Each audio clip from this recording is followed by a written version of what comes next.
In the previous episode, I built this cozy little kitchen bakery and created 2 little food farms. But in today's episode, we'll be making the simplest mob farm. But before we need to jump into this episode, I streamed over on my channel the other day and we did some terraforming. So this place was looking a bit bare, so we did some terraforming up there, which looks nice. There was some advice to add some flowers to break it up with blue and white flowers. So this is our main focus of the episode because we're going to build our mob farm right there. We also added a little bit of a path and a little bit of tables and chairs right there. Some buttons that looks like rocks. And these are little bigger rocks, which just adds to the climate. As you guys can see here, I already got all the resources, the schematics in here, but we can't build anything yet because we need to terraform right here, this place that I marked out. So I marked out this little line and we need to terraform and get rid of this giant chunk.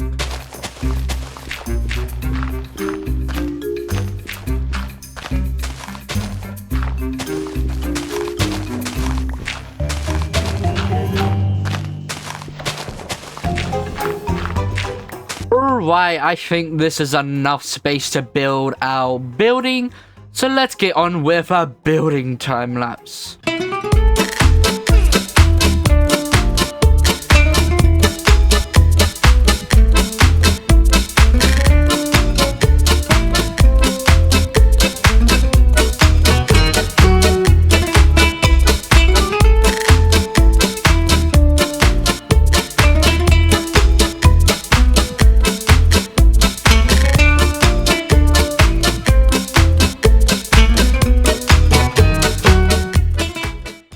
Well, still looks a bit budgy, but it can use with a little bit of exterior decoration.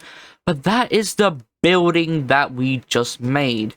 It's unique in my opinion, but that's what I want this area to be. I don't want it to be no generic medieval or one specific style. I want it to have a palette, and I want it to give everything their own building style. For example, this has a weird roof with a slouched roof over here, and just a big open entrance once again. So in here we have the brick bond spruce flooring here, which looks really nice. I've used this in most of my other builds. This will be a little nook for where the storage will be, and this is where the mob farm will be, which I will talk more about in a little bit. But you've probably been seeing me having this fried rice throughout the video, and you're probably asking me, William, how did you get that fried rice? Well, let me tell you.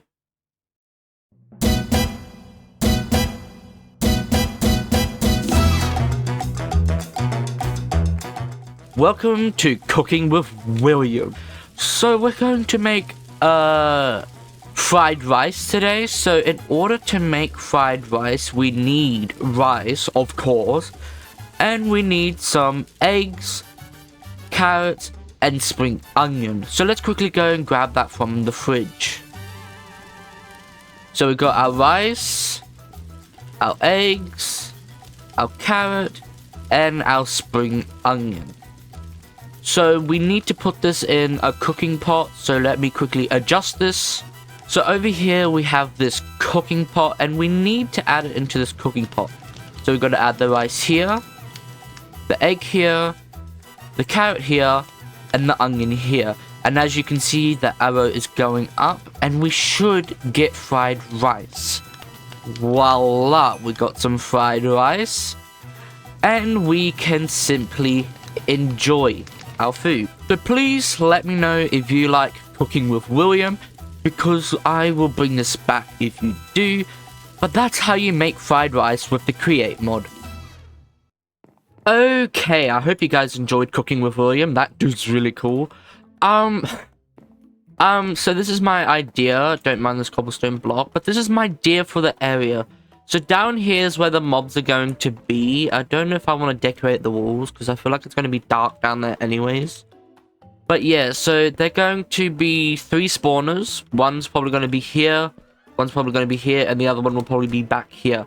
And they will spawn all the mobs in. They'll get funneled down into a water source. Then they would probably get through here, then come along here. And then I think they will come up onto a conveyor belt where there will be a sword dude killing them. And then their XP will come down here, and they will get sorted into loot here. So it'll be XP, I don't know, bones, if we have spiders, string, and etc. like that. But in order to actually make a mob farm, we need spawners. And luckily with the create mod, we can do that. Okay, so with this, we're going to use the traditional method of moving stuff in create. But for those who don't know, we're going to place a cart assembler down. Well, this is the cart assembler, but we're going to place a rail, then a cart assembler, a minecart, and then we're going to activate it so it lifts up, and then we can use our wrench to grab it. And if it doesn't work for you, it probably means you haven't changed it in the configurations, which I'll show you how to do right now. First, you want to go to mod, then we want to go to create configs, gameplay settings, kinetics, contraptions, and we can simply search up spawner. And then we can click it to make it not pick up, nor unmovable and movable. And you should be able to move it once you've changed it. All right, so I found another 2 more. So we've got 1 zombie and 2 skeleton spawners. So now I think we are safe. Actually, we should do the water bucket first and dig it all out before we put ourselves in danger. So let's quickly do that. The reason this is tinted glass as well is it's to keep the darkness in so it doesn't affect the spawn. So let's grab ourselves a few 4 buckets of water. Do we have any water in here? No, we don't. Since we only have 1 bucket, we're going to have to do this one at a time. Okay, I think I got a little bit sidetracked, but I basically connected a system where a conveyor belt will bring it down, and then it'll bring it this way, and then there is a fan that will blow us up, and then hopefully this fan can blow it this way, where they will get stuck somewhere here. They get killed by the sword dude, then the stuff drops and it continues to go down here, which will connect, and then it'll connect to the storage area.